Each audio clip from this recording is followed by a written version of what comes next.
தலித்துக்கான அரசியல் வேணும், அம்பேத்கருடைய அரசியல் வேணும், பெரியாருடைய அரசியல் வேணும். இதுதான் இவரை அழுத்தி அழுத்தி எங்கே கொண்டு வந்ததுன்னா திரைத்துறைக்கு கொண்டு வந்து தான் படம் எடுத்தால் தலித் இயக்குனர் எங்கிட்ட முத்திரை வந்துருச்சு, அதனால் பரியேறும் பெரும்பாலுங்கிற படத்தில் இவர் தான் தயாரிப்பாளர். மாரி செல்வராஜுக்கு ஒரு வாய்ப்பு தர்றாரு. ரஜினி ஒரு சங்கி அடையாளம் இல்லையா? ரஜினி குடும்பம் முழுக்க எங்கள் மோடியோட நெருக்கமாக இல்லையா? ஆம்ஸ்டாங்குடைய இடத்தை தான் நிரப்பிடலான்னு நினைக்கிறார். திருமாவளவருடைய இடத்தை தான் நிரப்பிடலான்னு நினைக்கிறார். திமுகவை எதிர்க்கிறார், உதயநிதி எதிர்க்கிறாரான சந்தேகமாக இருக்கு. சங்கி எதிர்க்கிறார், ரஜினி எதிர்க்கிறாரான சந்தேகமாக இருக்கு.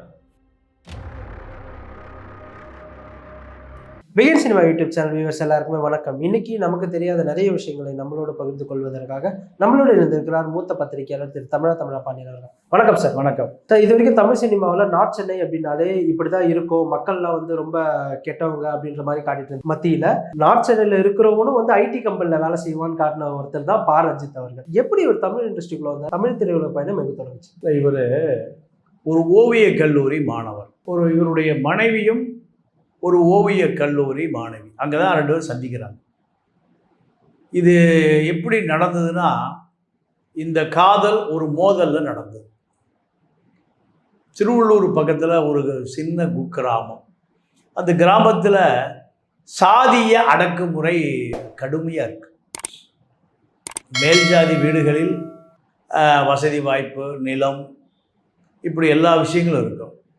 ஒடுக்கப்பட்டவர்கள் மத்தியில் நிலம் இருக்காது, கூலி வேலை, நல்ல உடை இருக்காது, வசதி வாய்ப்புகள் இருக்கு.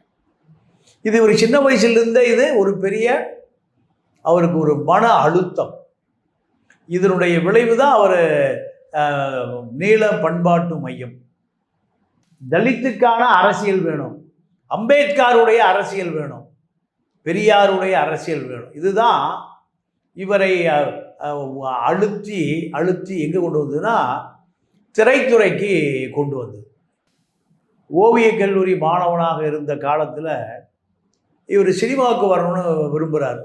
ஆனால் அதுக்கான முயற்சி செய்கிறாரு. ஆனாலுமே அந்த காலத்தில் என்ன நடக்கும்னா, ஹிந்தி படங்கள்லாம் அப்படி தான். ஒரு படத்தை ஸ்டோரி போர்டு தான் ஒரு படம் அடுத்த சீன் எப்படி இருக்கும் என்பதை வரைஞ்சி காமிச்சிருவாங்க. இதுதான் ஃபாரின்லாம் ஸ்டைல். இப்போ இந்த ஸ்டோரி போர்டு வரைவதற்காக அழைத்து வரப்பட்டவர் தான் பா ரஞ்சித். தகப்பன் சாமி, அந்த படத்தின் பேர் தகப்பன் சாமி. இந்த தகப்பன் சாமி படத்தில் நீங்கள் வெங்கட் பிரபு யார், கங்கை வரவுடைய மகன், அதில் ஸ்டோரி போர்டு ஓவியராக அறிமுகமானி இவருடைய அந்த வேலை சின்சியர் ஒர்க்கு தான் வெங்கட் பிரபுவை என் கூட இருந்துக்கலாம் ஸ்டண்டா. இப்படி சினிமா பக்கம் இழுத்து கொண்டு வந்தவர் பா ரஞ்சித்தை வெங்கட் பிரபு. வெங்கட் பிரபுவுடைய உதவியாளராக மாறிட்டார். மாறி சென்னை 26 இந்த படம் வெங்கட் பிரபுவுடைய படம். இந்த படத்தில் தான் சினிமாவை கற்றுக்கொள்ளுகிறார். சினிமாவை கற்றுக்கொண்டு அடுத்து கோவா படத்தில் சௌந்தர்யாவுடைய உதவியாளராக இருக்கார். ரஜினி பொண்ணு சௌந்தர்யா. இந்த காலகட்டத்தில் என்னன்னு கேட்டிங்கன்னா, CV குமார் இவர் ஒரு டிராவல் ஏஜெண்ட். அட்டகத்தின்னு ஒரு படத்தை தயாரிக்கிறார். அட்டகத்தி படத்தில் தயாரிப்பு, புதுமுகம், இயக்குனர் புதுமுகம், கதாநாயகி, இசை எல்லாமே புதுமுகம், தயாரிப்பாளரும் புதுமுகம். இந்த படம் கதாநாயகன் கதாநாயகி அத்தனை பேருமே ஒரு அம்பேத்கரிஸ்டா, தலித்த அரசியலை முழுமையாக புகுத்தப்பட்ட படம் தான் அட்டகத்தி. இந்த அட்டகத்தி தான் இவரை ஒரு இயக்குனராக, உதவி இயக்குனரிலிருந்து இயக்குனராக பரிமாணம் ஆக்கிய படம் தான் அட்டகத்தி. இந்த படம் சரியாக ஓடலை, படம் சரியாக இல்லை. ரஞ்சித்துக்கு என்னையா படம் எடுத்திருக்கிறேன், புதுமுக இயக்குநர்கள் பூரா இப்படி தான் திட்டான். ஆனால் படம் ஞானவேல் ராஜாட்ட போகுது. கிரீன் ஸ்டுடியோ ஞானவேல் ராஜாட்ட. ஞானவேல் ராஜா பார்க்குறாரு, ஏப்பா படம் நல்லா இருக்குப்பா, நம்மளே ரிலீஸ் பண்ணலாம். படம் ரிலீஸ் பண்ணால் அந்த படம் ஒரு வெற்றி பெறுகிறது.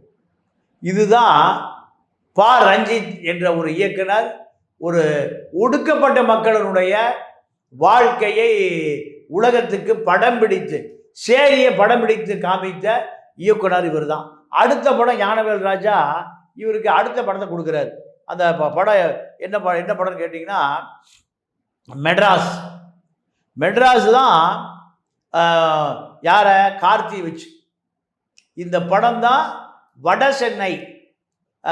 சென்னை ஒட்டிய பகுதிகளில் மக்கள் எப்படி வாழ்கிறாங்க, அங்கே அம்பேத்கர் இயக்கம், தலித் இயக்கம், தலித் மக்கள் அவர்களுடைய வாழ்நிலை, அவங்க எப்படி உழைக்கிறாங்க, என்ன வேலை, இது பூராமல் மெட்ராஸ் படத்தில் தத்ரூபமாக காமிச்சார். அங்கே சுவர் அரசியல் தான், பேனர் தட்டிக்கிட்டலாம் இல்லை. வீட்டு சோறில் அம்பேத்கர் வரைஞ்சிருவாங்க, கருணாநிதியை வரைஞ்சிருவான், எம்ஜிஆரை, ஜெயலலிதா, இப்படி தான். இந்த வட சென்னை வாழ் மக்களினுடைய வாழ்க்கையை மெட்ராஸ் மூலம் கார்த்திக்கு ஒரு பெரிய ஹிட்டு. அதுதான் கார்த்திக்கும் பெரிய எதிர்காலம், அதே போல் நம்ம ரஞ்சித்துக்கும் பெரிய எதிர்காலம் அந்த படம் தான். அடுத்து என்னன்னு கேட்டிங்கன்னா, இவர்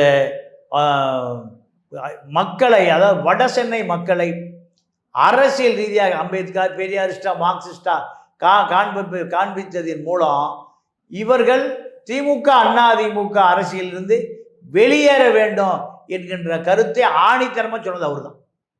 இதனால தான் இவரை நீல பண்பாட்டு மைய இயக்குனர், அதாவது தலித்துக்கான அரசியலாக இவரை பார்க்குறாங்க. அடுத்து பார்த்திங்கன்னா லிங்கா படம், KS ரவிக்குமார். அந்த படம் பெரிய அளவில் ஓடலை ரஜினி வச்சு. ரஜினி சோர்ந்து போய் இருந்த நேரம். KS ரவிக்குமாரை ரஜினி காம்பினேஷன் ஒர்க் அவுட்டே ஆகலை. பெரிய டைரக்டர் KS ரவிக்குமார் இருந்த போதிலும் ரஜினியுடைய கால் சீட்டு வீணாக போச்சு. ரஜினிக்கு வியாபாரம் ஒரு 200-300 கோடி ரூபாய் வியாபாரம் இருக்குது. இந்த 200-300 கோடி ரூபாய் வியாபாரமே படுத்துக்குச்சு. ஆக ரஜினி இளைய இயக்குனரை தேடி வந்தால்தான் ரஜினியினுடைய அரசியலும் எடுபடும், சினிமாவும் எடுபடும். யாரை தேடி பிடிக்கலாம்? லிங்கா படம், KS ரவிக்குமார் படம் அட்ரப்ளாப், ஓடவே இல்லை, தியேட்டரில் தூங்கிட்டு இருக்கு. அப்போ ரஜினியுடைய கண்ணுக்கு தெரிந்தவர் தான் பா ரஞ்சித். பா ரஞ்சித்தை கூப்பிட்டு யூத்து இளைஞர்கள் என்ன ஏற்றுக்கொள்ள வேண்டும். அடுத்த ஜென்ரேஷன் நான் ரிட்டையர் ஆகிட்டேன்னு நினைக்கக்கூடாது. எனக்கு இளைஞர்களிடம் கொண்டு போய் சேர்க்கக்கூடிய ஒரு இளைஞனை தேடிட்டு இருக்கேன், நீ தான் எனக்கு இளைஞன், என்னை இளைஞனாக மாற்று, இளைஞர்கிட்ட கொண்டு போய் என்ன காமிக்கணும். இதற்காக கொடுக்கப்பட்ட அசைன்மெண்ட் தான் கபாலி படம். கபாலின்னு ஒரு மயிலாப்பூர் அந்த காலத்தில் ஒரு பெரிய அரசியல்வாதி தாதா இருந்திருக்கார். இவரை அச்சு அடையாளமாக மலேசியா ரப்பர் தோட்டத்தில், டீ எஸ்டேட்டில் ஒடுக்கப்பட்ட மக்கள், தலித் மக்கள் எப்படிலாம் கஷ்டப்பட்டாங்க, கபாலி எப்படியெல்லாம் காப்பாற்றுறாரு, இந்த கதையை தான் ரஜினிக்கு சொல்கிறாரு ரஞ்சித். சொன்ன பிறகு இது சரிப்பா, கலைப்புலி தானுதான் ப்ரொடியூசர், நீ அவர்கிட்ட போய் கதை சொல்லு. அவர் தான் இந்த படத்தை தயாரிக்க போகிறார். ரட்டிப்பு உற்சாகம் யாருக்கு? ரஞ்சித்துக்கு. ஏன்? கலைப்புலி தானுவை பொறுத்தவரை திரைப்பட விநியோக தொழிலில் கொடி கட்டி பறப்பார், விளம்பரம் பக்காவாக பண்ணிடுவார். நீங்கள் அந்த கபாலி படத்தில் தான் ஏர் இண்டியா விளம்பரத்தில் கபாலி விளம்பரம் வரும். அந்த அளவுக்கு கபாலி படம் ரஜினி, பா ரஞ்சித், கலைப்புலி தானு, இந்த 3 பேருடைய திறமைகள் முழுமையாக வெளிக்காட்டிய படம் எது? கபாலி. Super duper hit. இதில் தலித் அரசியலை முன்னிறுத்தியிருப்பார். அப்போது அம்பேத்கர் அரசியல், பெரியார் அரசியல், இதை சினிமாவில் தைரியமாக சொல்லக்கூடிய, ரஜினியை வைத்து சொல்லக்கூடிய இயக்குனர் யார்? பா. ரஞ்சித் தான். இதுதான் ரஞ்சித்துடைய இப்போ அடுத்த கட்ட உயரத்துக்கு போவதற்கான வழி அமைத்து கொடுத்த படம் தான் கபாலி. கபாலி படம் முடிஞ்ச பிறகு அடுத்து யாருன்னு கேட்டிங்கன்னா காலா. இந்த காலா படம் அடுத்து இதே தலித் அரசியல். இந்த காலா படத்தில் தனுஷ் தான் தயாரிப்பாளர். மும்பையை அப்படியே கொண்டு வந்து அந்த படம் நிறுத்தியிருக்கும். அதாவது ரஜினியை வைத்து கபாலி, காலா 2 படம் தான் அம்பேத்கரை, அதாவது தலித் அரசியலை, ஒடுக்கப்பட்ட அரசியலை, புரட்சி அரசியலை, பெரியார் அரசியலை, மார்க்சிய அரசியலை. நான் எப்பவுமே கோட்டு சூட்டோடு தான் இருப்பேன். கோட்டு சூட்லேயே ஒரு அரசியல் இருக்கியா? அம்பேத்கரை காமிப்பாங்க. அப்போது உடை அணிவதும் ஒரு அரசியல். எப்பவுமே அம்பேத்கரை கோட்டு சூட்டோடு தான் காமிக்கணும். என்னை பார்க்க வருகிறவர்களும் பார்த்தவர்களும் என்னுடைய உடையை நீங்கள் ஃபாலோ பண்ணணும். தலித் மக்கள் நல்ல உடை அணியக்கூடாது என்பது தான் அரசியல். வேட்டியை முழங்காலுக்கு மேலே கட்டியிருக்கணும், துண்டு போடக்கூடாது, செருப்பு போடக்கூடாது. அப்படி அல்ல, உடையே ஒரு அரசியல். அம்பேத்கரை காமிக்கணும்னா கோட்டு சூட்டோடு தான் காமிக்கணும். இப்படி அரசியலை அம்பேத்கரை கொண்டு வந்து நிறுத்தியவர் அவர் தான். கால் மேலே காலை போட்டு உட்காரையா, அதாய அரசியல். நான் உனக்கு அடிமை இல்லை. ஒரு மனிதனுடைய காலில் அவனுடைய காலை போடுவதற்கே தடை விதிக்கப்பட்டிருந்தது. அடுத்தவங்க மேலே காலை போடுறதில்லை. தன்னுடைய காலை இன்னொரு காலை கால் மேல் போடுவதற்கே அரசியல் அதிகாரம் தேவைப்பட்டது. அதை உடை தெரிந்தவன் அம்பேத்கர். அதை சொன்னவர் பா. ரஞ்சித் தான். அடுத்த படம் காலா. காலாவில் தலித் அரசியலை முழுக்க சொல்கிறார். தலித் அரசியல் முழுக்க சொல்லுகிற பொழுதுதான் பம்பாயில் ரஜினி நடித்து கொண்டிருந்த பொழுது அம்பேத்கருடைய படை தளபதியாக இருந்த ஒருவர் ஒரு பெரிய ஆல்பத்தை கொண்டு வர்றார். அந்த ஆல்பத்தை கொண்டு வந்து ரஜினின்னு காமிக்கிறார். ரஜினி பார்த்துட்டு கண் கலங்குறார். என்னன்னு கேட்டால், ரஜினியுடைய தாய் மாமன் அம்பேத்கர் படை தளபதி எங்கே? மும்பையில். ஏன்னா ரஜினி மும்பை தானே. சிவாஜி ராவ் கைக்வாட் இது அவருடைய பேர். அப்போ என்னுடைய தாய் மாமன் இந்த தாழ்த்தப்பட்ட மக்களுக்காக பல போராட்டங்களை நடத்தியிருக்கார், பல புரட்சிகளை நடத்தியிருக்கார். அதனால் அவரை இந்த நேரத்தில் இந்த படத்தை கொண்டு காமிச்சது எனக்கு மிகப்பெரிய மகிழ்ச்சியாக இருக்கிறது. அது இந்த படம் நான் காலா படம் நடிப்பதற்கு மும்பை தாராவி ஏரியாவுக்கு வந்த பிறகு பா. ரஞ்சித் தான் என்னை இந்த தலித் மக்களுடைய தாராவி அரசியலை எப்படி இருக்கிறது என்று இயல்பாக பார்க்கக்கூடிய ஒரு வாய்ப்பை ஏற்படுத்தி கொடுத்தார். இதில் என்ன நடந்ததுன்னா, காலா படம் பெருசாக ஓடலை. ஏன் ஓடலைன்னா, காலா படத்தில் தலித் மக்களுடைய அரசியலை மேட்டுக்குடி மக்கள் ரசிக்கலை. ஏன்னா மேட்டுக்குடி மக்களை பொறுத்தவரைக்கும் அவர்கள் தலித் அரசியலை விரும்பல. தலித் அரசியலை தலித் மக்கள் மட்டும்தான் விரும்புகிறாங்களே தவிர திரைப்படம் என்பது அனைவரையும் உள்ளடக்கியது. தாழ்த்தப்பட்ட, பிற்படுத்தப்பட்ட, சிறுபான்மை, முஸ்லீம், கிறிஸ்துவர்கள் இத்தனை பேரை உள்ளடக்கியது. அப்போ இவர் ஒரு தலித் எழுத்தாளர், தலித் சிந்தனையாளர், தலித் இயக்குனர் என்ற முத்திரை குத்தப்பட்டதுனால காலா படம் ஓடலை. இது ரஜினிக்கு ஒரு பெரிய அதிர்ச்சி. ரஜினி யாருக்குமே 2 படம் தரமாட்டார், ஒரு படம் தான். அடுத்து அதோடு முடிஞ்சு வேற இயக்குனரை பிடிப்பார். ஆனால் ரஞ்சித் மீது உள்ள அசைக்க முடியாத நம்பிக்கையால், அந்த இளைஞனுக்கு இருக்கக்கூடிய தன்னம்பிக்கை, அறிவு, இதை நம்பி ரஜினி 2 படம் கொடுத்தார். 2வது படம் பிளாப், அட்டர் பிளாப். இது ரஞ்சித்தை பெரிய அளவில் பாதிச்சு போச்சு. அதுக்கு பின்னாடி தலித் இலக்கியங்கள், தலித் அரசியல் எல்லாமே ஒரு பெரிய புரட்சியை உண்டு பண்ண வேண்டும். எத்தனை முறை தோற்றாலும் சரி தலித் மக்களுக்கான அரசியலை நான் கண்டிப்பாக முன்னெடுப்பேன். இதுதான் அவருடைய முயற்சி. அடுத்து கோடம்பாக்கத்தில் தலித் இயக்குனர், நான் தலித் இயக்குனர் 2 பிரிவாயிட்டாங்க. ஒரு பிரிவுக்கு ரஞ்சித் தான் தலைவர். மாரி செல்வராஜ், ரஞ்சித், வெற்றிமாறன், இது போன்ற தலித், அதாவது வெற்றிமாறன் தலித் அல்ல, இருந்தாலும் தலித் அரசியலை படம் எடுப்பார். இதில் அடுத்த படம் சர்பட்டா பரம்பரை, அதுவும் வட சென்னைக்குள்ள பாக்ஸிங், அதுவும் தலித் அரசியல் தான். விளையாட்டுக்குள்ள சாதி 1980 திமுக, அதிமுக, அம்பேத்கர், எம்ஜிஆர், கருணாநிதி, பெரியார், இந்த அரசியல் தான் வட சென்னையில். அப்போ இந்த சர்பேட்டா பரம்பரை நீங்கள் பெரியார் முன் திருமணம் செஞ்சுங்க, அம்பேத்கர் முன்பு திருமணம் செஞ்சுங்க, கோயில் ஐயரை கூப்பிடாத, சாமி கூப்பிடாத, இவர்கள் தான்டா சாமி, புத்தர் தான் சாமி, இப்படி ஒரு புரட்சியை ஏற்படுத்தியது தான் அந்த சர்பேட்டா பரம்பரை.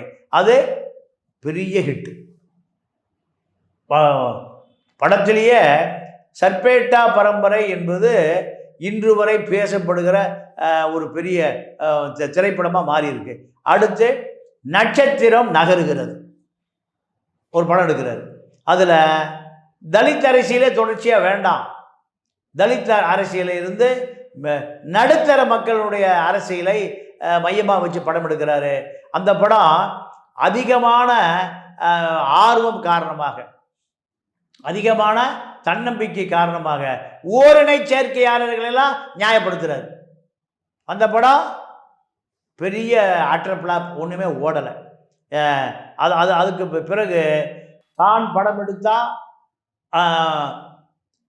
தலித் இயக்குனர் என்கிட்ட முத்திரை வந்துருச்சு, அதனால் பரியேறும் பெருமாளுங்கிற படத்தில் இவர் தான் தயாரிப்பாளர்.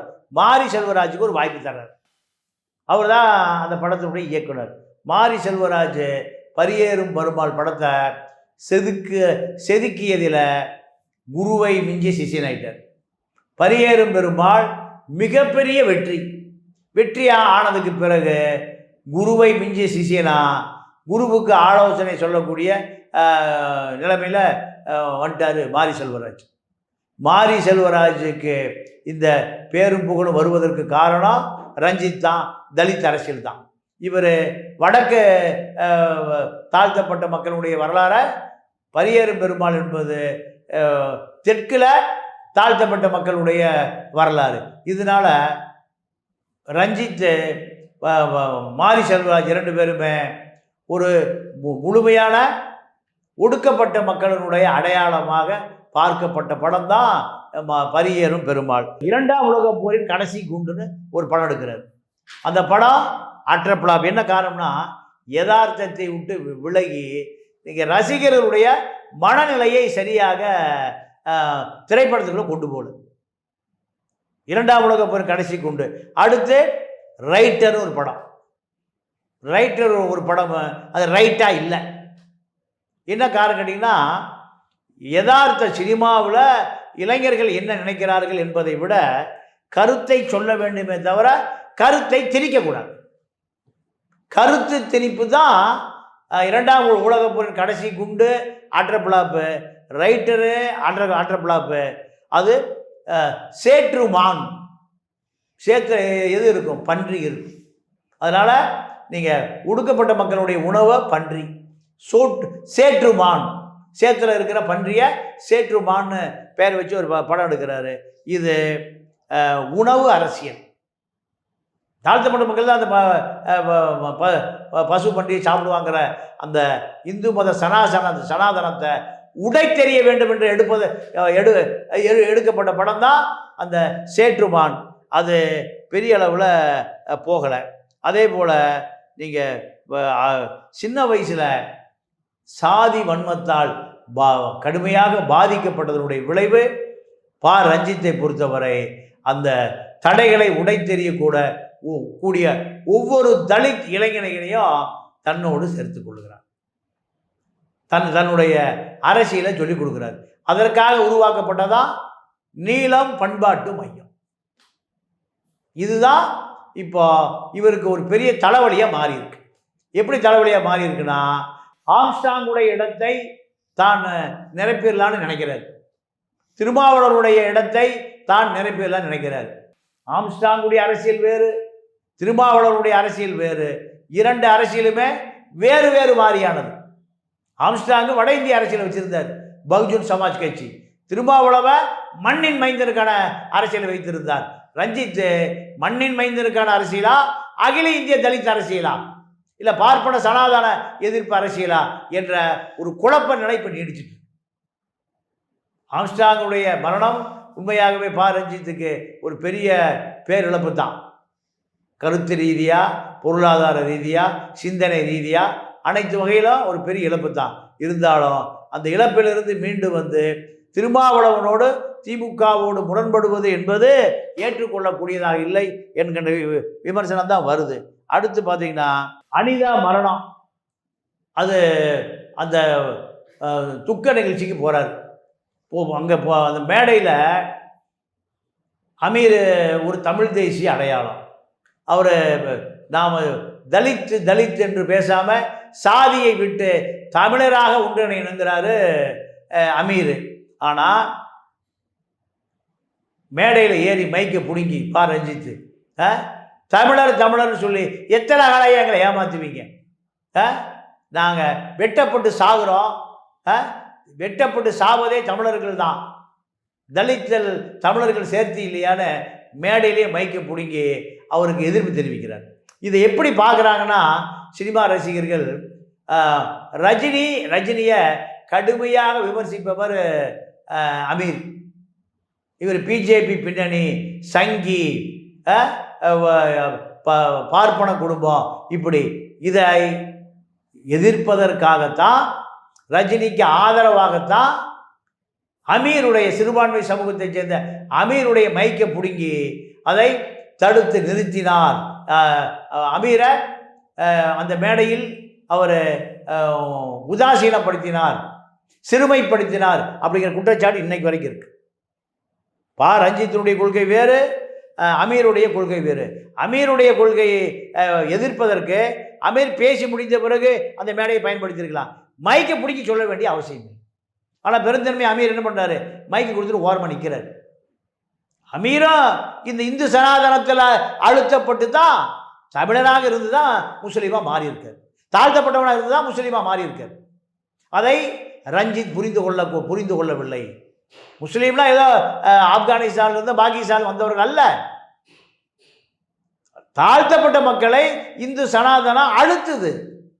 அன்டச்சபிள்ங்கிறான், தொட்டா தீட்டு பார்த்தா தீட்டுங்கிறான். அவனுக்கு அங்கே அங்கீகாரம் கிடைக்குது, முஸ்லீம் மதத்தில் அவனுக்கு அங்கீகாரம் கிடைக்குது. அப்போ இங்கே இருக்கக்கூடிய முஸ்லீம்களும் கிறிஸ்தவர்களோ இந்து சனாதனம் எப்படி ரஞ்சித்தால் இந்து சனாதனம் கடுமையாக பாதிக்கப்பட்டிருக்கோ அதே அளவுக்கு பாதிப்பு அமீருக்கு இருக்கு.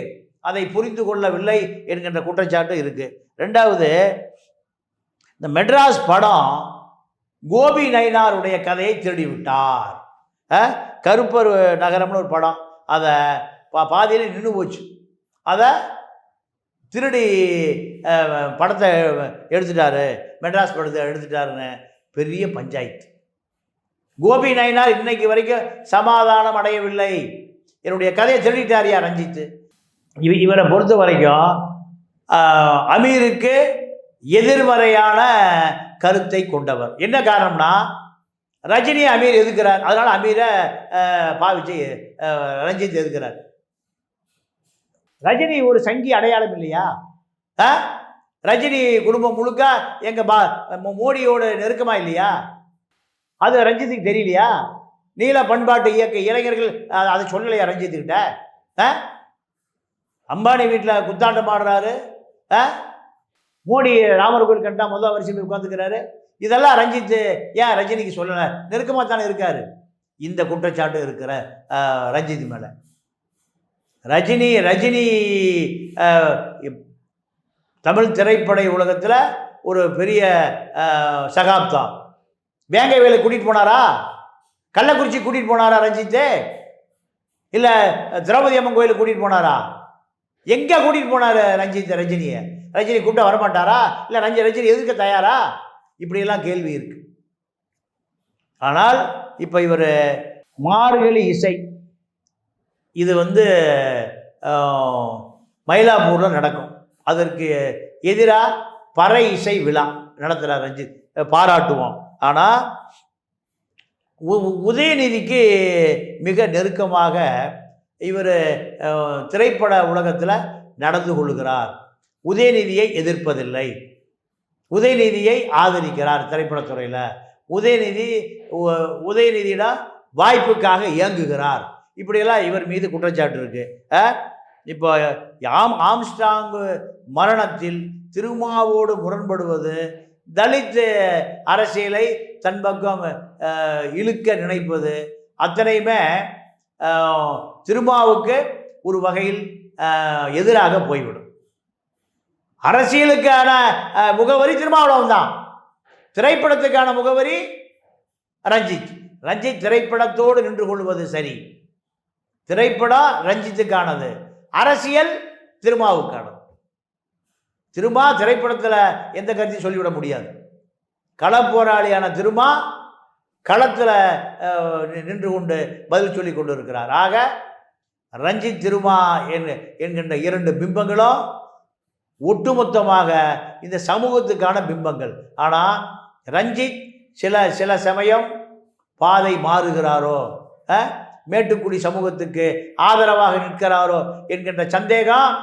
நீங்கள் அமீர் விஷயம், ரஜினி விஷயம், உதயநிதி விஷயம், மூன்று பேருமே மூன்று வகையான பிம்பங்கள்.